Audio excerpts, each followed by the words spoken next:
Blindside Blitz, where we break down everything that AFC in our way. Lately, it's been a lot.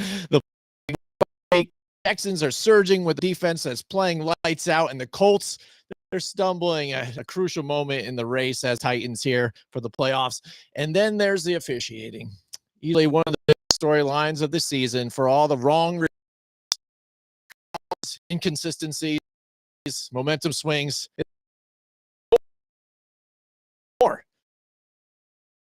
It. Well, let's dive right into be fixed, and it's time to break down the bet.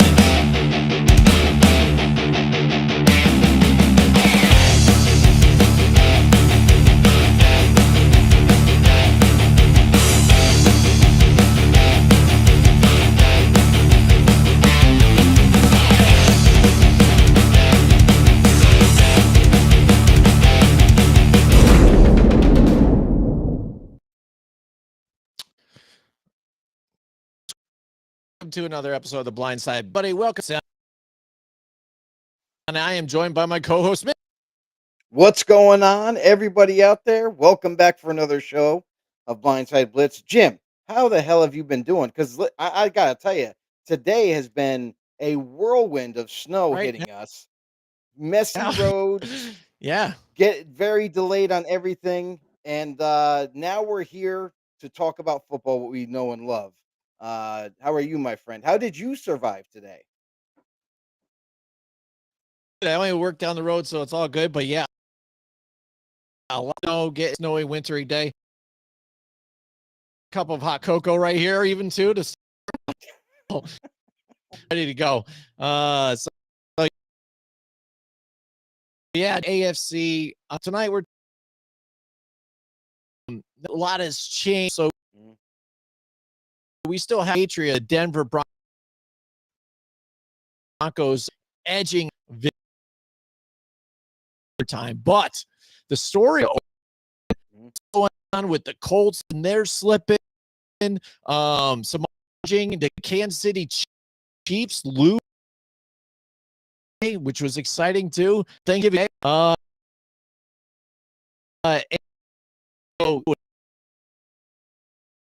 and put down it and saying, "Hey, moving up in this in a play." We kind of called this, Jim. Like we said that mid-season, we said that as the playoff race heats up down towards the end of the season, we saw a lot of moving chairs that were going to take place. And you're seeing that right now. We're not even at the last couple of weeks of the season, and we're already seeing seeding changing up, down for different varying teams. So it's definitely going to be exciting, like we called it for sure. Yeah, absolutely. Colts. Let's talk and run the football effectively, competition, and really those victories here and these close ones here. The top teams in that AFC were one run, and now there's a not win. And we know that at the end of the season are the ones to watch out, and you don't want to be what we'll have Daniel Jones coming up, and now he also with an injury. Indiana needed those other teams really surging. Yeah, Daniel Jones, he's got a hairline fracture in his tibia. What was reported. It's got to be a little concerning too. Like going down. I know it shouldn't affect his play, but if he takes one wrong type of hit, it could end his season. So, the Colts right now are really struggling. It's almost hard to watch at times, and they need to find their groove. They need to get it back. They need to start gaining momentum instead of falling apart down the stretch. So hopefully they can kind of maybe pull away a win this week, maybe kind of tack on to that and see just how they can shape up when it gets to the end last week and see where they lie for the playoffs.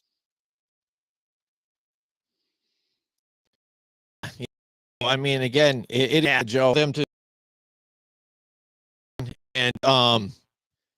and the competition as the next couple of weeks line up too as well. But one of the other the team that's really been surging too in the last couple of weeks, week 10, and that was quarterback position is Mills at D'Amico Ryans in that team. So a top ranked too defense, even number one in as well points allowed, passing yards per game is rushing yards per game. They're fourth. I mean, top overs too on top of it, and attacking quarterbacks, which is key, especially come playoff time. So this team is the team you don't want to see right now. Right at the quarterback now, it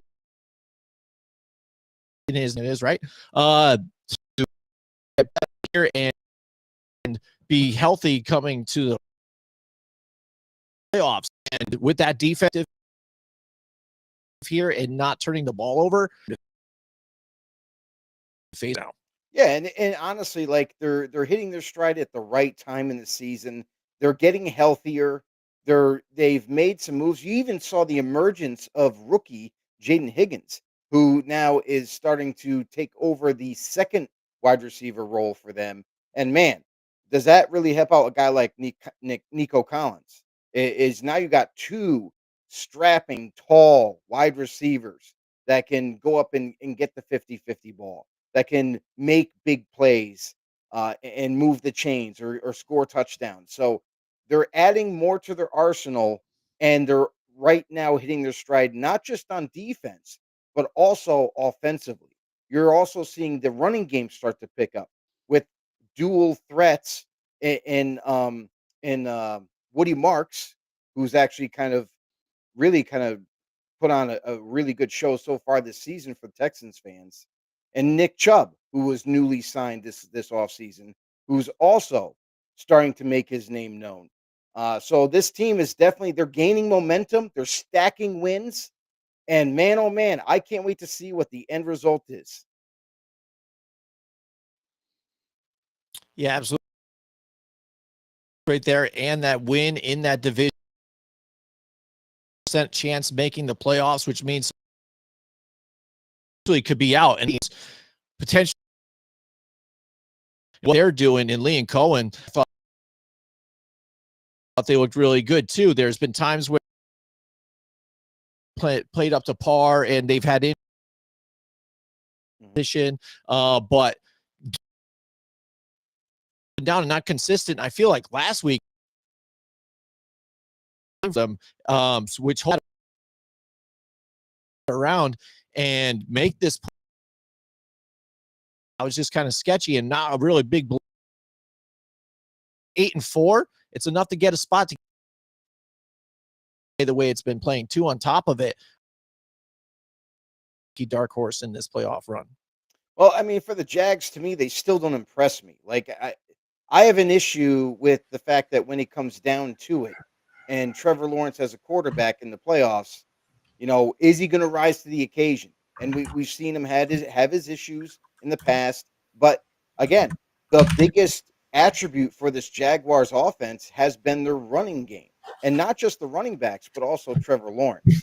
So you couple that, and if they are able to get back on track in the passing game with Trevor Lawrence, and also kind of go coincide with their defense and how well they've been playing, there's really, it's going to be unexpected, but honestly, like they could do some damage when they get to the playoff race.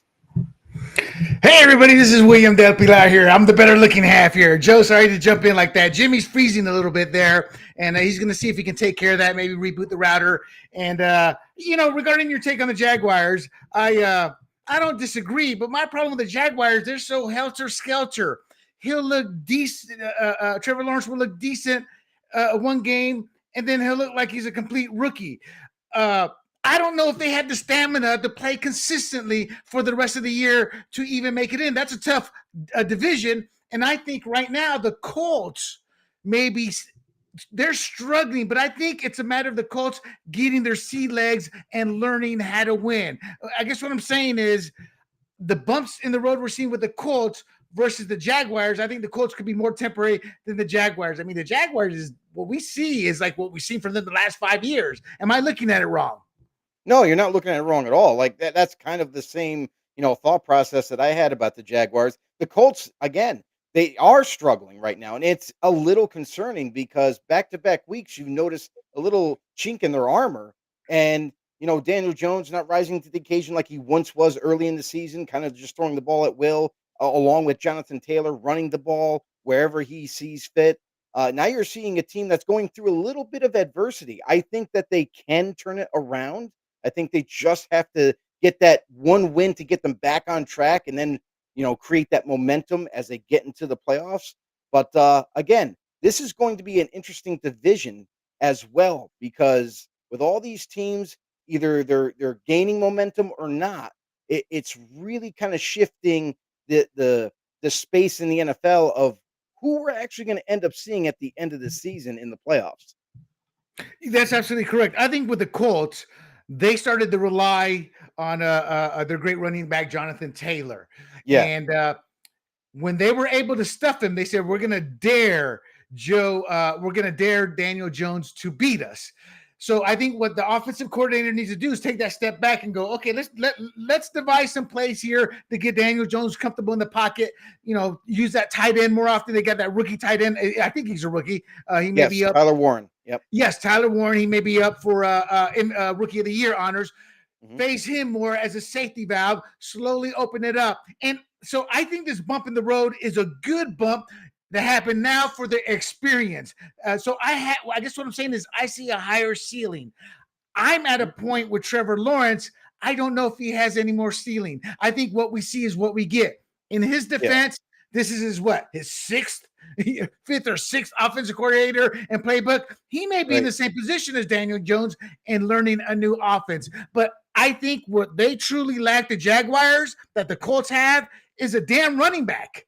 I'm sorry, I like Travis Etienne. I think that's how you pronounce his name. But the guy's a lightweight. He's like a fly on the field, He can do these little plays. But when it comes to playoff time, you got to have a ram in there, a bulldozer. And I think they had that with Jonathan Taylor. I didn't check the update for Sauce Gardner, so that could be a bit of a setback. But I don't want to dwell too much time on them. Your final thoughts on what I just threw at you there. And then I want to move on to a couple other teams. I'm going to throw a lot of heat at you. Travis Etienne, that's the thing is he's a dynamic, shifty running back, but you're right. You do need that power guy, that guy that can really ram through the scrum and push the pile for a first down. They had that before they traded Tank Bigsby.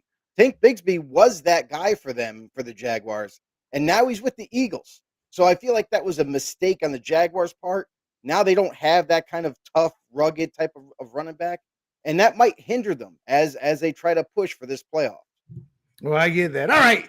Talk to me about Joe Burrows and the Bengals and what we've seen. My big knock on the Bengals, that defense is no defense, but the last few weeks, they've stepped it up, baby. And then you talk about not only the defense, Joe Burrows comes in and because I'm a fan favorite.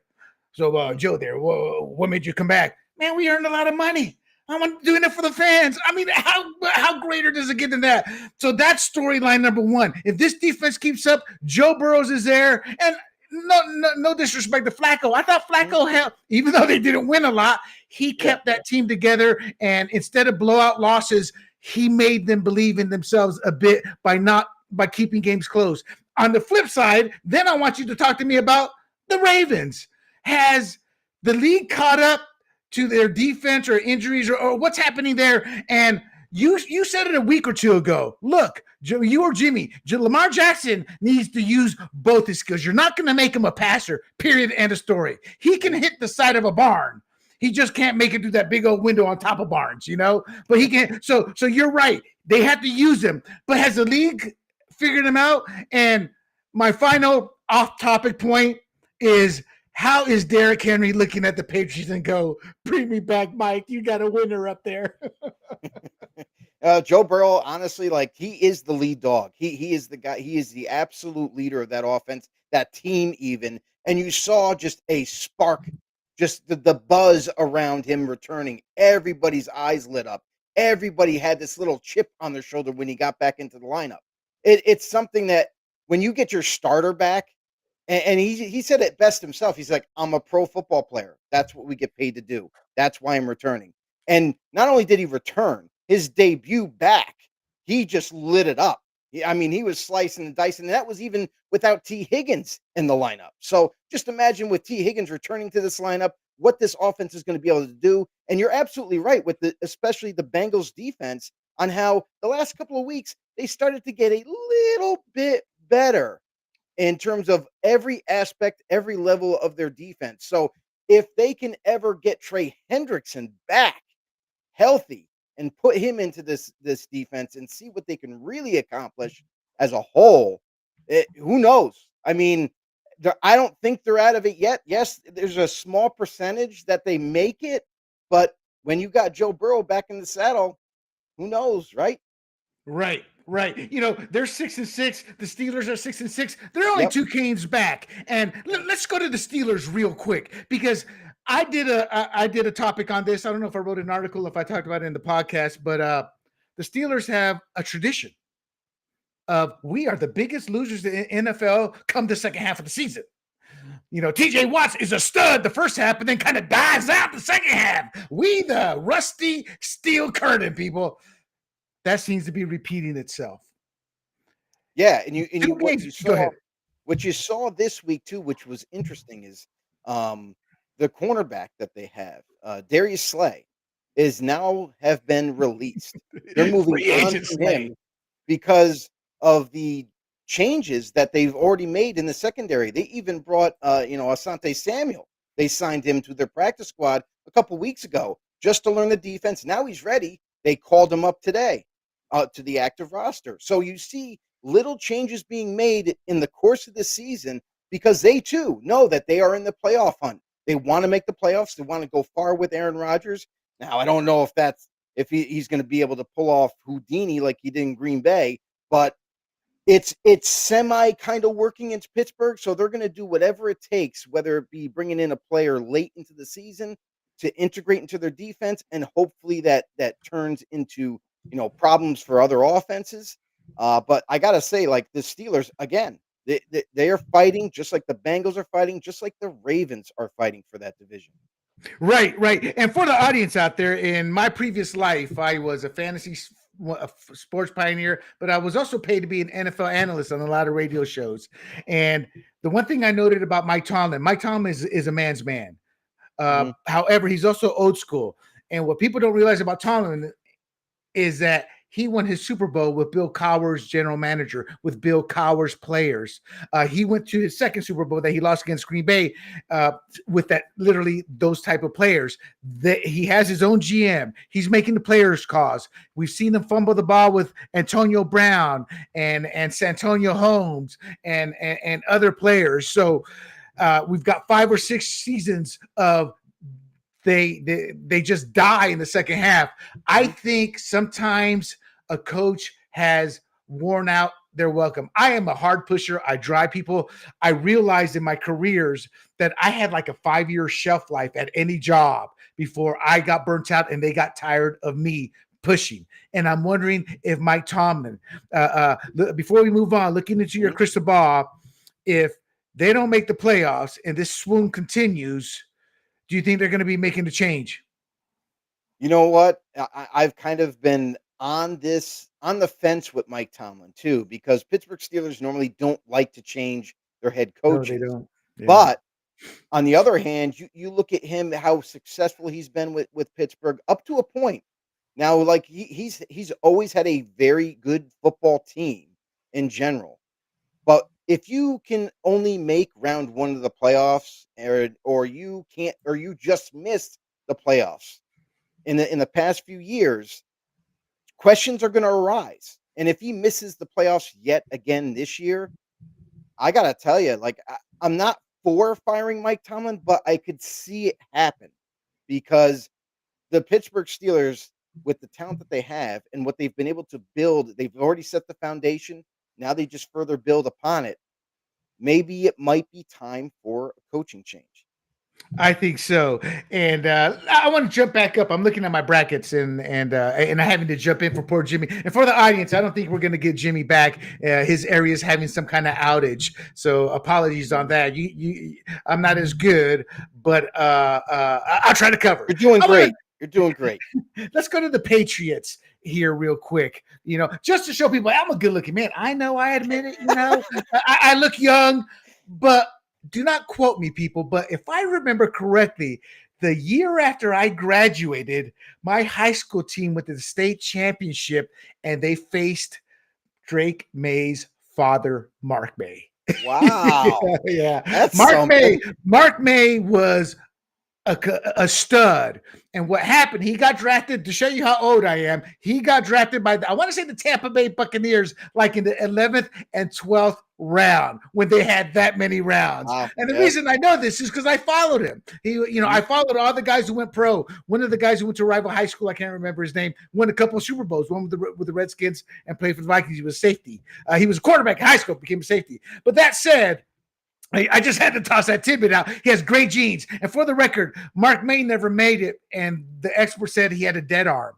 He was just pitching was his first love, and playing both. He just had dead arm by the time he got to the NFL. But that said, I'm impressed with the poise of Drake May. Now, don't get me wrong. He doesn't look special out there. I don't see, oh my God, this is the next greatest thing since sliced bread.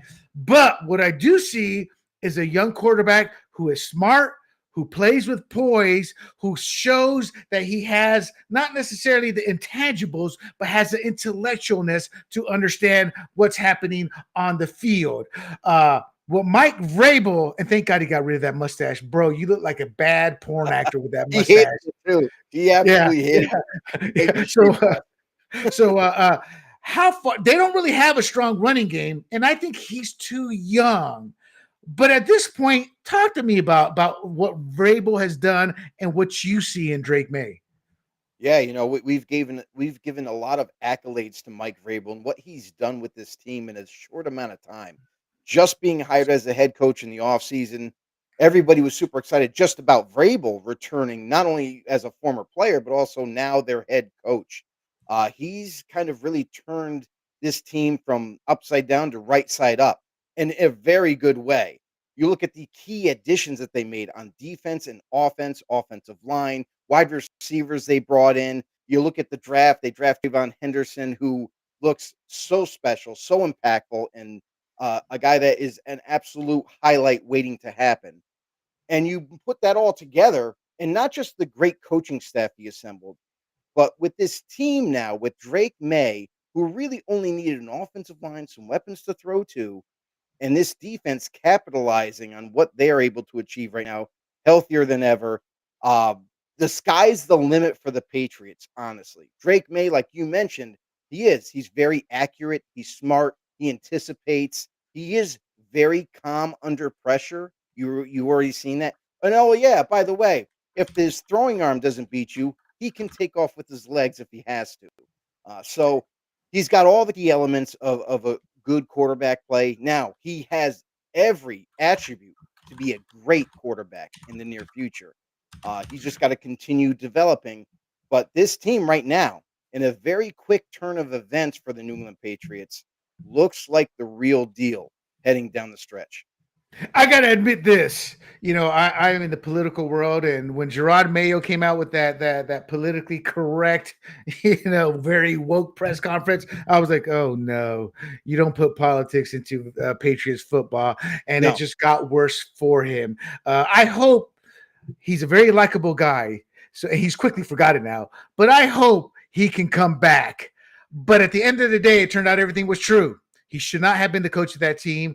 The owner, Kraft, made comments to the fact that he wished he hadn't given him the go so early on, or else he would have gone somewhere. But I like Gerard Mayo as a player, as a human being. So hopefully he can come back. But Mike Vrabel has taken this team to heights we haven't seen since the glory Brady days in terms of expectations and fan support. Now, on the Broncos, I think they're living on borrowed time. I see a lot of good intangibles, a phenomenal defense, but it's like they're on the right side of a lot of these close wins, like the Chiefs were, but in the Broncos defense, it's not when you faced the Chiefs last year, it was all right, the Oakland Raiders are playing the Kansas City Chiefs and the NFL refs. The Broncos are doing it without the NFL refs. But I'm biased. I'm not a big Sean Payton fan, but that's what I see. Prove me wrong. What do you see in there that's a positive that you think they could go to the Super Bowl? I think they'll be one and done in the playoffs. This is the interesting thing is defense wins games and it also wins championships. Super Bowls, now, that saying is very true. However, me and Jimmy, when we were talking about the Broncos, Jimmy's kind of more on the fence that you are, where you think they're on borrowed time. They might be one and done. I'm under the sense that I've noticed little intricacies when Sean Payton calls games, where it's almost like he's going out of his way to protect his quarterback early in games. And then when he needs to open the playbook up a little bit more, throw the ball down the field a little bit more, he starts to open it up at the end. And that's where you see that little bit of a surge that they have in the fourth quarter to complete games and just barely come away with those wins. Now, going into the playoffs, you're going to have to open up the playbook a little bit sooner than the fourth quarter in order to steal away a couple of W's from other really competitive teams. The Broncos, I think they're kind of almost ad-libbing right now on just their defense. But I hope to God that, when it comes down to crunch time, when you have to play these tough opponents in the playoffs where it's sudden death, you don't get a second around, you don't get another shot, that he ends up coming in with a game plan where it's going to be able to keep the defense on their heels, let Bo Nix throw the ball down the field a little bit more often. And in turn, because they already have a running game, they have one of the better offensive lines in football right now. So that they have that going for them. And then they got a couple of young receivers that are starting to show in recent weeks. Devon Vele just had a really big outing this past game. You have Troy Franklin, who's basically was college roommates with Bo Nix in Oregon, and they have chemistry there. So I really like what the Broncos have as a model going in, but I still think offensively that they need to kind of not have any more training wheels in their play calls. That's where I agree with you, Will, about Sean Payton and his coaching derivative and how he views how to attack opponents, because it almost seems a little too careful. Right. And that's always been his problem. One Super Bowl, he had teams that should have gone much farther. Now, granted, I'll never forget, and I'll never forgive the refs for that horrific play call where the guy tackled the Saints receiver. It's like, come on, you moron. Yeah. And it's the same story. I have no love for these coaches, especially the Hockleys. A bunch of steroid takers affected their brains. Get the hell out of here. Get out of the NFL, you fools. All right, let's keep moving. To a lesser extent, I'm no longer the fantasy or NFL analyst I used to be, but on the surface, I don't see similarities necessarily on the field, but I see similarities in how they win, and that's the Texans in comparison to the Broncos. They're winning with defense, and one thing, they've got a strong defense. Do the Texans have enough to win the division and do anything? Because I'm not seeing anything special out of their offense. I haven't seen anything special out of the offense since Stroud's rookie season. And I give credit to David Mills, and you're right. Throw the damn ball to Nico Harrison. Is that his last name, Harrison? Nico Collins, whatever the hell you are. Throw it to him. So what do you see there? To me, it's a defensive team, and defense wins championships, but you got to have some offense, people. Yeah, I actually have a little bit more confidence in Houston's offense rather than Denver's offense, because I've seen a couple of sparks these past couple of weeks. Now, what haven't they had in quite some time since Nico Collins was basically spearheaded that number one position? An opposite candidate. They've never had a number two that could be comparable to what Nico Collins is. And I think you're starting to see that these last couple of weeks with the Jaden Higgins. Rookie wide receiver, very tall guy, has speed for his size, and now you're seeing him being heavily used these past couple of weeks in terms of targets. Sometimes he's just beating out Nico Collins for targets at this point. With the quarterback kind of changing from Davis Mills to now CJ Stroud, look for this chemistry to continue to build. That's what gives me hope. Now, the offensive line is, again, they had struggles in the first half of the season. It looks like they're starting to gel a little bit too. You're starting to notice a pocket being held up in front of CJ Stroud. You're starting to Oh notice yeah. more competent play. And with the two running backs that they have, and Nick Chubb and Woody Marks, again, the young guys like Woody Marks and Jaden Higgins starting to come together, starting to gel. The chemistry's there. That's what gives me hope for the Houston Texans. That's why I kind of believe that now that they're getting momentum later in the season, which is the key thing to note, they could very easily come away with this division when nobody thought about it early on the season. Yeah, you're absolutely right. They've kind of snuck on in there with the Colts 2-game losing streak, and they're better playing their wins. I would agree. All right, just a couple of minutes because we spent a lot of time on the Bills, or rather, the Blindside Blitz show has Right. much needed shot in the arm. Mhm. But that team, I mean, they look. They took care of business. But a couple of what have you seen from the previous weeks that may have changed based off this win against the Steelers? To be honest, I haven't noticed any big shift in terms of like moving the needle to where everybody can be a believer in the Bills now. They're going to storm back. They're going to come away and get into the playoffs and make some noise. I still don't see it that way. I still have concerns on the defensive side of the ball, even though they've managed to once in a while have some big time plays from Joey Bosa and company, creating the pressure and the sacks and whatnot. But yeah, everything is so heavily rotated around Josh Allen. You can't win.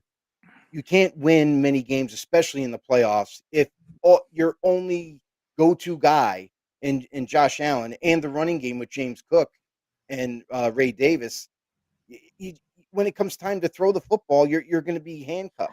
And another thing, Will, that I want to point out too is that the wide receiving core has been lacking for the last couple of years, and still no real attention this offseason or even before the trade deadline. They called around a few times. There's what do you want for Chris Olave? Yeah, it's a little too much. What do you want for this guy? For that guy? They just never seem to get things done the way they need to. Much like look at what the Patriots did in one off season. That's kind of like the, Right. the the thing where like if you have a foundation, you can build on it in one off season and not maybe just turn it right around, but at least be competitive and show some productivity. I'm not seeing that from the Buffalo Bills. I see it's Josh Allen, and if Josh Allen doesn't have a big day, well, the Bills are on the fringe of losing those games. Yeah, and they're wasting prime years of Josh Allen. All right, let's get to the San Diego Super Losers. Ever since they moved to LA, I hope you lose every game, damn you, and you're still soft. But they kind of they won this past week. They took care of business. Talk to me about that offensive line. How did it look this weekend to you? I know you've been talking about the fact that they've lost both their left and right tackle. I think because of that, they're done. I mean, put a fork in them. And when I say this, people, what I'm referring to is the playoffs. To give you an example, I had a Chicago station hound me for a few days after the Super Bowl because I was one of the few that predicted the Rams to lose to the Patriots way back many years ago. And I'm like, hey, I see things, and I do. And there's certain things once you hit the playoffs, you better be able to do and protect your running game and have a rushing the game. And they have neither right now, in my eyes, to make it far into the playoffs. But what do you see in them right now? I mean, so all right. So what's the team that we're talking about right now? The Chargers, Chargers. the Los Angeles Super Losers. Honestly, I still stand on what I said prior. The offensive line woes is going to show its ugly head when it comes time to when they need to pull off a win in the playoffs. If they make it, there's no guarantee that they do. They still got a stretch of games that they got to overcome. Not having both your starting tackles and an interior offensive line that continues to get beaten up week in and week out. for a Jim Harbaugh-led team that loves to run the football, that likes to establish that running game, so that way it relieves a lot of pressure off of Justin Herbert, and he doesn't have to throw as much. That's the offense that he likes to do. He likes to chew the clock up, likes to score at the end of long drives, and I don't think they're able to do that anymore because of the lack of offensive line. The protection isn't there. The rushing lanes half the time are there. They are going to get back a Marion Hampton, it sounds like maybe this week or the following week. So that's a plus, I guess, for them. But again, it's going to continue to fall all the pressure on Justin Herbert. He's going to have to throw the football to create rushing lanes. He's going to have to make those big time throws, or even sometimes he takes off and runs for a first down. He's going to have to do it all for the Chargers moving forward.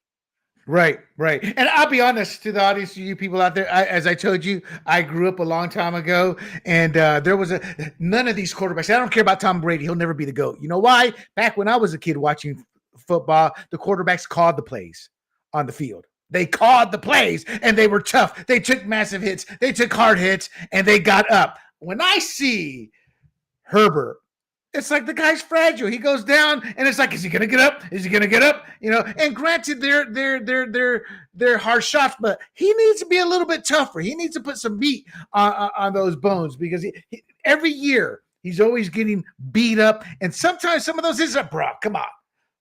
Can you? Right. I can put a skirt on my sister, and she's like, "Hey, like that and get up." You know, she's not Russian. That doesn't wear combat boots. Yeah, you mentioned about how he needs to get a little bit tougher. Well, he just injured his non-throwing hand in this past week's game. You saw it come out. It looks like, from what I saw from the video, it almost looks like he broke a finger on that non-throwing hand. And that's why his hand looked a little weird, like it looked like a cosmetic replacement almost. And that might lead to other issues down the road. Pain management, taking snaps under center. We saw that, how he heavily favored his throwing hand over everything whenever he was catching a snap or whatnot. So watch for that too about with the Chargers. Not only is their offensive line banged up, but now their quarterback is also banged up. And people, I'm not saying he's soft. I'm saying he's fragile. There's a difference. I'm not going to take away from his stuff.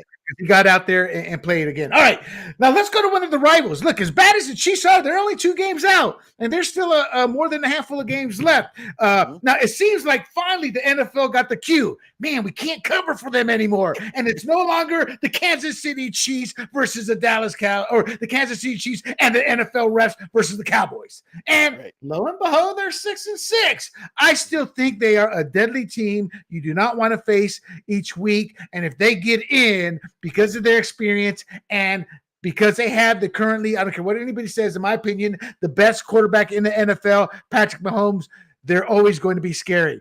But what do you make of this turn of events? So for the Chiefs now, they are a sneaky and dangerous team. They are definitely the best 6-6 team there is in the National Football League. Because here's the issue that I think teams are kind of overlooking in a sense. Look at the Colts game. The Colts, when they stormed out and had that big 21-point lead, it's almost like they took their foot off the gas. They said, we're pretty comfortable. We got the lead. They're not going to come back. We got this. This is a Chiefs team that has always had the never say die attitude. When it could be 2 seconds left in the game, and they still think they got a shot to go down the field. Right. So Patrick Mahomes with his cannon for an arm, and his mobility, which a lot of people still undervalue, still underrate, I would say. Defenses still look surprised week to week to see how fast this guy actually is running down the sideline. Exactly. This is a very dangerous team. Now, they are a little bit limping. Some things aren't going their way. However, because of all this, and I wonder the teams that are now going to have to face them down the stretch, if they get an opportunity to knock them off, they have to take it. Unlike the Colts did not do that. But once you get a lead, you got to maintain that lead, play the same defense that's been working. Do not deviate from that. And that's the only way you're going to beat this Chiefs team. Now, they are on the fence. They are 6-6. If they get a couple more losses, it's possible. that they might not make the playoffs. But as if you're a betting man, I'm betting that the Chiefs somehow, some way, at least Correct. get a wild card. Correct. I'm in the same boat there with you, Joe. It's their deadly team. I think that's the biggest story in all of sports if the Chiefs don't make it in the playoffs. All right. I used to have a big knock against Caleb Williams, but winning kind of puts the dagger in the heart. You know, he held on to the ball too long, didn't always read the field. But I kind of view the Bears right now like the Broncos, one and done. They're not yet ready. They're on a hot streak, but kudos to them. What's your take on the Bears?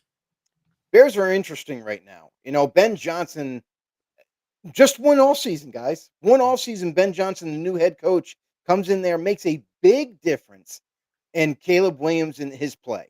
Like, there's no doubt about it. He's almost like now his offensive playbook is not the simplest thing in terms of verbiage, in terms of learning what his keys are and whatnot. However, they've been working diligently all off season. Early on in the season, you saw the same kind of Caleb Williams holding the football, not knowing where to go with it.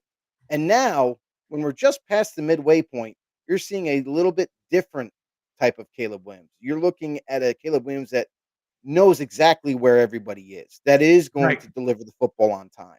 And that makes him dangerous because he also has one hell of a set of wheels. Because if you block covering everybody and you let that guy leak out, he's going to take that yardage. So you're seeing a very different Bears team with a brand new coach, new staff that is really putting it all together. That I believe already had the defense in place, but now you have the counterpart with the offense starting to click as well. This is a team that has actually surprised the hell out of me. I never thought that even though they had the defense, I wasn't too keen on Caleb Williams coming into the season and making a run for the playoffs, let alone being competitive. So this is a surprising Bears team, and honestly, let's see how they finish. Okay, so I'm going to ask you this question, and do you want to hear my response first, or do you want to give me yours, and then I give you the correct response? What do you? I'm kidding. So Ben Johnson, Mike Vrabel. Let's say they win out. Mm-hmm. Who gets Coach of the Year? Mike Vrabel. Why? Because Mike Vrabel came into a new team just like Ben Johnson, but the one thing that he did is he had to correct a lot more issues. More issues on the defense he had to correct with position players, offensive line issues where the Bears kind of already had their offensive line in place. They didn't really do too much. The weapons were already there. The quarterback was already there. Drake May was already there for New England. However, this guy, it's there were amazing. More knocks on May than there were on Caleb. That's why Caleb was number one overall. You know, I had it the other way around. When I was doing my scouting, I had Drake May above Caleb Williams. Caleb Williams he wasn't over Jaden Daniels in my book. He wasn't who else was there? Trying to think. But anyway, I didn't have Caleb Williams really high on mine. I had him in the top 4, I think. But again, I just think that Mike Vrabel, for him to come into that team that needed a lot more in terms of direction, in terms of coaching, in terms of player personnel, I think that's where he edges out Ben Johnson. I'll be honest. I had Caleb Williams out of the first top 5 rounds. When you paint your fingernails and you cry in mama's arms in public, you're out. Yeah. You know, of course I'm being sarcastic here, but I did hold that against him. I would actually give it to Ben Johnson. And I'm not saying that I'm right, but I look at that division, the Packers, the Lions, and before the Vikings fell apart on paper, they were supposed to be competing. And Vrabel is facing the Jets twice, the Dolphins twice, and the Bills are the legit deal. Now, that said, the reason I'm not saying, hey, I'm absolutely right in my thought process is because those are 2 divisions where it doesn't really matter what the record is. A lot of the times they play each other tough, especially with the Dolphins and Bills but that's how I would look at it. Because look, Green Bay, some people claim they've been up and down, but some people say, hey, that's a Super Bowl contending team. The Lions, Super Bowl contending teams, and you don't hear anything about that in that division going into the season outside of the Bills. So there's various ways to look at it, but like you said, let's see how the season plays out. Okay, I want to get into some side stories, but I do want to finish getting your opinion on some of these other playoff contending teams. So real quick, talk to me. Let's talk the wild card and actually, it's not even really the wild cards. It's too early because the Packers are literally a half game back just because they played one game less than the Bears. So talk to me about the Packers. I see a helter-skelter team. I see a team that can beat the hell out of the best team in the league, and then the Cleveland Browns take them out. So I don't know what that means, but it tells me they're not quite ready for prime time yet, but they have another handful of games to iron it out. Talk to me about them, and then talk to me about the Seahawks, because I love the Seahawks, but believe it or not, their weakness is Sam Darnold, not in the way you think. It's like when Sam Darnold has a bad game, they lose. And because his bad games are like multiple interceptions, bad mental mistakes. He is not the intellectually gifted quarterback that I think he has a lot of talent, but I don't think he has it all up here when compared to other quarterbacks. So talk to me first about the Packers and the Seahawks. Yeah, I mean, the Green Bay Packers, you're right. They have been a helter-skelter team. They've been difficult to read, honestly, week to week. Their first couple of weeks, they were dominant. They were just dismantling their first couple of opponents, and everyone's like, and then they pulled off the trade for Micah Parsons, and everyone's like, oh, wait for this Packer team now. They're going to be on their way to the Super Bowl, and then I thought that. I don't know what happened. And then we went off the tracks somehow. And got back on, and then we fell off again. And then it seems like this team has been so inconsistent to this point where I don't have any confidence in Green Bay anymore. I don't. Defensively, they show up sometimes, and then other times you're like, what happened?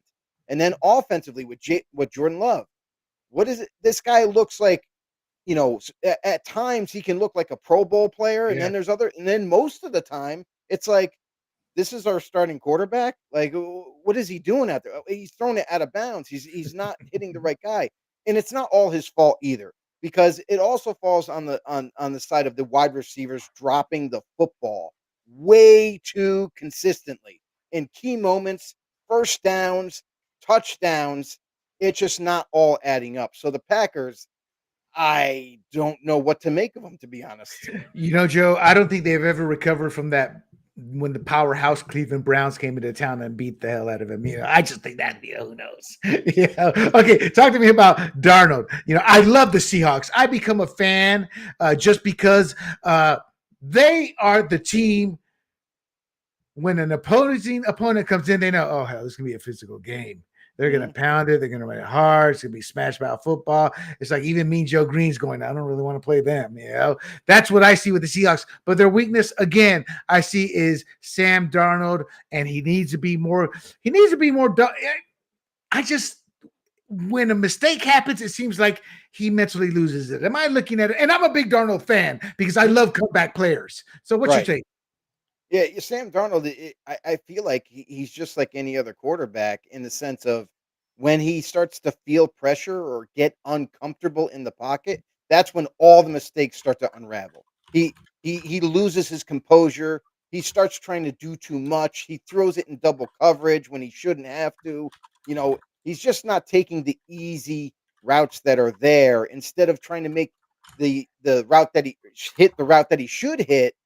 He's trying to do too much and make the big play down the field. And I understand they pulled off the trade. They got Rashid Shaheed in there along with JSN. And JSN has been absolutely dominating this league in the receiver department. He's on pace to beating Calvin Johnson's single season receiving record, which is all time. It would be amazing if he reaches it.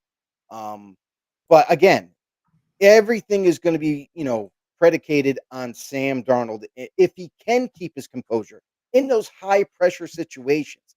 I have no issues with their Seattle defense. They are all over the football field, very fast defense, sideline to sideline, and they also create a lot of pressure on opposing quarterbacks. So Seattle, I think as a whole, as a team, they are definitely right there in the running, could make some very surprising wins happen in the playoffs.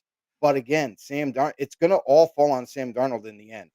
All right, all right. Give me some 30-second answers here. The 49ers, they've been ravaged by some injuries and all. They're competitive every week. I saw a story or an opinion today. They got to bring back Mac Jones. Brock Purdy's arm looks a little dead. I haven't paid too much attention to them. What's your take on that comment? Is it a nut job? Watches too much, or is on X too much, or is there some truth to that? There's a little bit of truth to that because when Mac Jones took over for Brock Purdy, it almost looked like they got an upgrade in a sense. Mm-hmm. Mac Jones was not committing interceptions, was not having bad mistakes throwing the football in different. Right, he was actually playing very high precision football as a quarterback, and now you have Brock Purdy who got healthy. Yes, he is their guy, but why move on from the hot hand? Why move on from a guy who's been playing better than Purdy when Oh, I can given the tell you why. opportunity? So, You uh, with Brock Purdy coming in, he's making money, get all that part of it. But uh, if you want this team to go farther than what it looks like it can end up, I mean, I have my issues on the defense. That obviously they don't have Fred Werner, they don't have Nick Bosa. They're missing some key elements to that side of the ball as well. I don't know, man. This team, if anybody that has a decent defense can slow down this running attack, I feel like the 49ers are in trouble. You're right, right. I agree. And the reason they went to Brock Purdy, he's their starter. The last thing you want is locker room divisiveness, and that's Mhm. clear. And I'll give Brock Purdy a little bit of credit. He may be a little rusty, but Mac Right. Jones looked like the real deal, and that's good coaching there. Okay, 30 seconds. Cowboys. I don't think they're a real deal at 6-5. They're on the outside looking in. I think it shows how much the Chiefs have dropped more than how good the Cowboys are.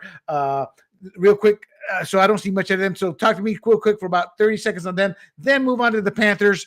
I don't think they're contenders this year, but I love to see the turnaround that's happening. Yeah, Dallas Cowboys. It all started at the trade deadline. They get Quinnen Williams, that dominant D tackle from the Jets. They get guys back, Demarion Overshown, healthy back and inserted into the lineup. Chavon Ravel, the rookie corner, back into the lineup. And then also trade for a guy who kind of is under the radar, middle linebacker Logan Wilson. And now this defense has transformed into a very fast, tackling machine, high pressure team. And then on offense, it was already there. Dak Prescott, George Pickens killing defenses left and right. CeeDee Lamb kind of just licking his chops every single week. And then this rushing attack with Javonte Williams. I mean, this team has really come full circle right now. And they could very well easily kind of make that push late in the game and try to make the playoffs. Gotcha. Okay. All right. Let's move on to a couple of stories before we close the show out. We're at the 53-minute mark, and I know y'all want to hear me talk more. It's just that natural gift I have with the audience. They do. But talk to me about this has become an ugly issue, Shadir Sanders, and it's broken down on racial lines. More scouts have come out and said, look, this guy's just not NFL quality, and then it becomes a race-based. I don't really want you to talk about the race. I'm just setting it up for the audience. My take on it, it's sad. I like Shadir Sanders. You know why? He was raised right, not committing crimes. He's a showboater. I don't like that about him, but there's nothing wrong with the kid. He's a good kid. And he even has a bit of a conservative side, him and Dion, which is my side of the political aisle. So I'm like, get off his back. But that said, I thought that 4th and 26 was a horrible play when he ran for 6 yards and slid. The sliding I didn't mind, but it's kind of like just how it looked. Look, I don't care if it's going to get intercepted. You do the Hail Mary and you throw it down. He has not impressed me, but I like the kid. Your take on that whole, to me, it's a debacle, that whole QB situation. Because Dylan Gabriel? Am I good? Yes. Yeah. He wasn't playing horrifically. There's just a bad team. Mm-hmm. Your thoughts on that story? Yeah, with Cleveland's whole situation, the defense is good, but the offense is lacking in a lot of areas. And when you draft not one but two quarterbacks, you're hoping that one of them pans out, and two, you got to have the components to help them. They got two tight ends that they can throw to, but okay, outside of that, Jerry Jeudy, he's average at best in the NFL. He's your number one. Like, what do you expect these guys to do? So Dylan Gabriel, I felt like had a really solid game this season until he got injured and he left. insert Shador. Shador is a great person. He really is. Awesome kid. I love his demeanor. He's just calm, cool, collected. He's not even like he's not a loud guy. He's not going to disrupt anything, not toxic.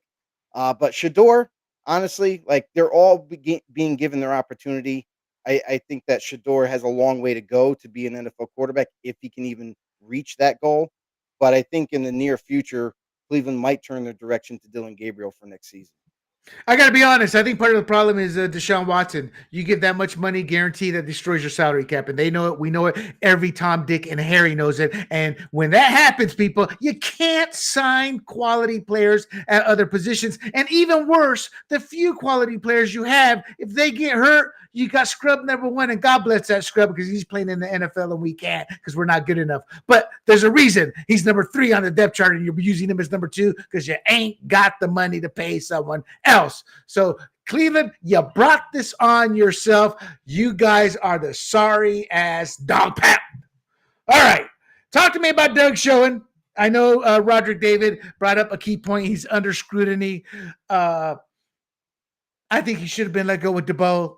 These losses are continue on. They got Jackson Dart back. And I'm sorry, Jackson. Everybody loves you. But you know what? I'm grabbing you like a parent by the hair and throwing you on the ground and slapping you around before Child Protective Services calls somebody to come get you because you don't freaking take an NFL hit like you did running out of the sideline and pretend you're John Elway doing the helicopter. He won a Super Bowl. You got beat. So talk to me about Doug Schoen and talk to me about the stupidity of Jackson Dart not wanting to play the quarterback position to the full extent, meaning you learn how to slide, boy.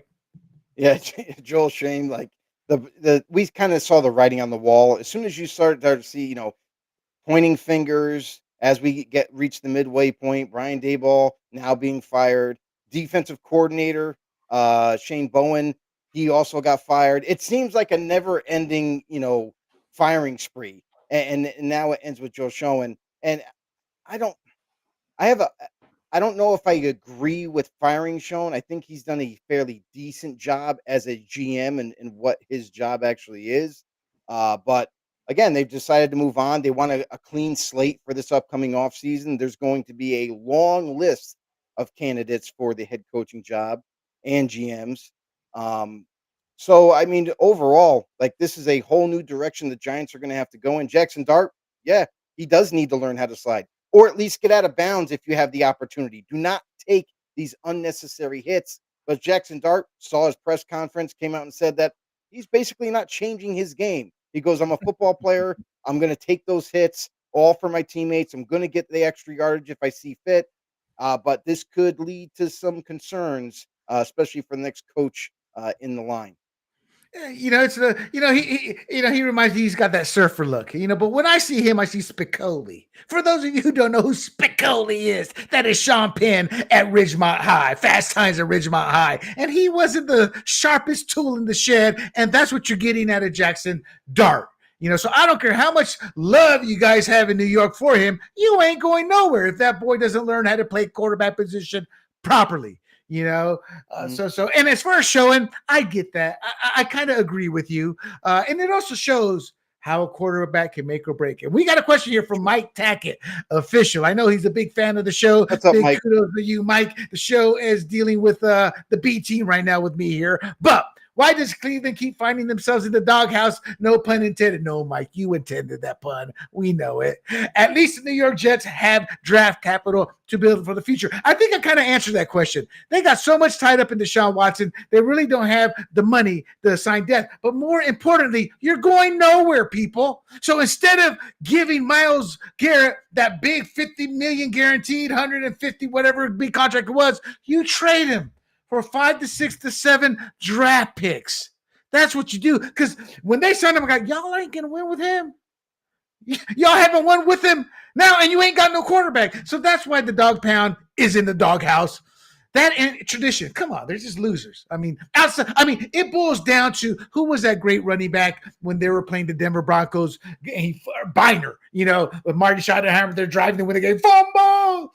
That's been the lot of the Cleveland Browns. And I'm sorry, people, you're going to have to deal with some more losing seasons for the next 3, 4, next 10 years. Your thoughts there, the talk to Mike. Yeah, for Cleveland, it all stems from drafting. Really, that's how you build your franchise. It's how you build your organization. And they've just had very unsuccessful drafts, all having high draft picks, still coming away with nothing. And then the one guy that they managed to nail, and Baker Mayfield, they gave up on way too early. And here he is doing big things in Tampa Bay. So, Cleveland fans, you're in for a long, miserable bunch of seasons until this team seems to turn it around. It is absolutely abysmal. I don't know what they have to do. I mean, obviously, part of it's going to have to be that find the right GM for one, and right coaching staff even, because Kevin Stefanski ain't it. Kevin Stefanski is a run-oriented guy who has been seen as a quarterback guru in some circles, but guess what? We're not seeing the development. We're not seeing the explosion of talent that he can lay upon a quarterback and make them play better.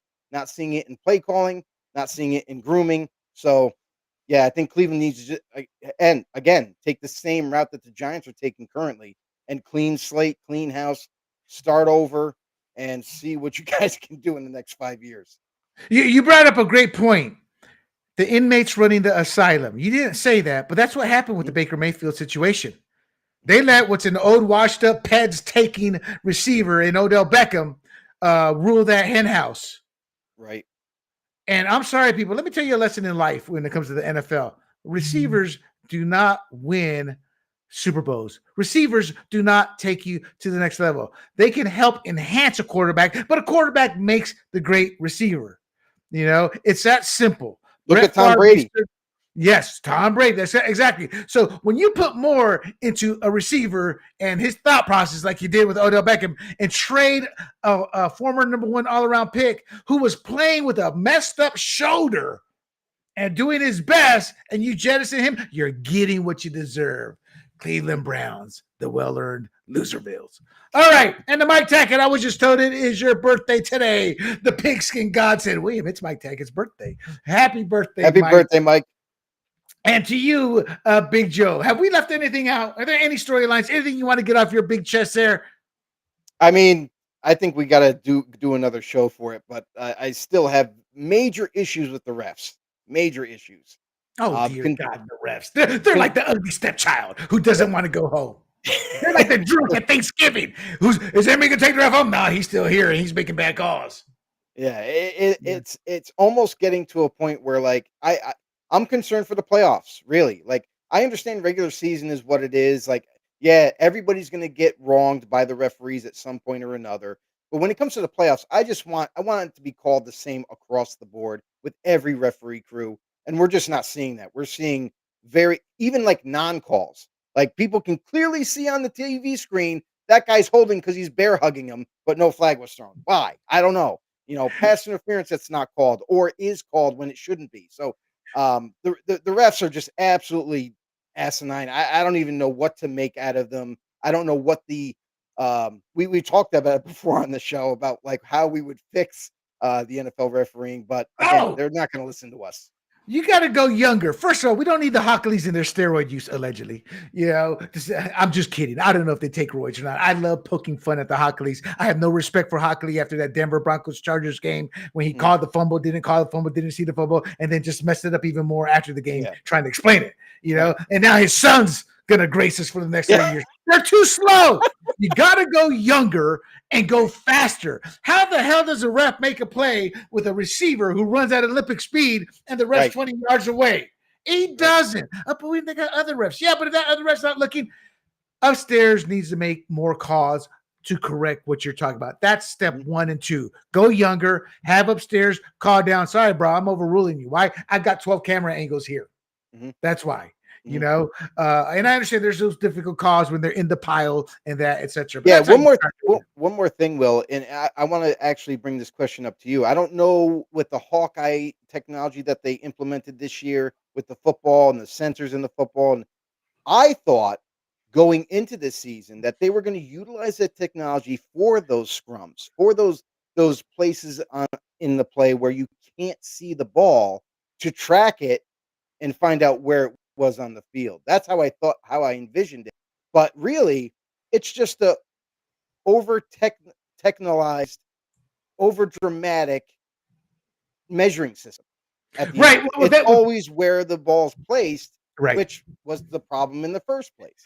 The NFL, I don't know if it still holds true. When I covered the game, it's been the question since the NFL was created, the refs and these type of calls. They don't like to interfere in what you call opinion calls. Like, was he really holding? Is that those type? They'll sit there and go, no, that was a fumble. Oh, no, he missed this. That's how it started. But some of these calls are so easy that they would review, like pass interference. Well, did he really touch that? Well, let the ref, we don't want to interfere with that. It's a judgment call. That's what it's saying. Certain judgment call type plays, but now we have the technology. We're like, no, he was hanging all over him. It's kind of like, look at it this way, people, with judgment calls or things like that. Now they have the technology, they have the cameras. We don't know if Franco Harris actually caught the ball. We don't know. There weren't enough camera angles. Right. And the refs, y'all may not know this, but the refs said we can't overturn that call or we will not leave the stadium alive. That actually went to the master. Now they have the technology to go. We don't care about that. We don't worry about that. We have the actual technology. Now, it's like some of these, like a tush push. Let's say there's a fumble in there and you can't really tell. Yeah, okay, we get you can't handle that, but you can handle a lot of the other stuff. And real quick before we go, Justin Tucker was tried out for the Colts this week. For you those that don't remember, Justin Tucker is the former All-Pro Raven kicker. The that holds a lot of franchise records. Yeah, he looks up to Deshaun Watson. Yeah, allegedly. Yeah, but he was tried out. So look for him to get back into the league. He did his 10-game suspension. As Joe said, he's a big-time kicker. And with that, Joe, I love subbing in. I just love talking NFL trash. I really do. It's one of the few times I jump on the soapbox and I let my feelings be known. And maybe that's because I cover the league. So I still know a lot of the players, not the players, but the coaches and agents and things in the game, even though they won't return my call because I'm a conservative now. Yeah. But that said, it's fun to cover. I appreciate coming on and to the audience. Joe, tell the audience, where can they find us? Oh, it's so easy, guys, and it's absolutely free. No subscription needed. Just head over to our YouTube channel at Grumblings Media. Make sure you hit the subscribe button. Make sure while you're there, real quick, click that thumbs up for us. It helps YouTube know that we should be seeing this show more. Give it to more people. Share the love. And don't forget to tell a friend about us. We'll see you in the next one. Outstanding. And with that, my friends, I am William Del Pilar from the great Jimmy McFee and Big Joe DeCapita. Next week, look for the regular crew to be back on. And we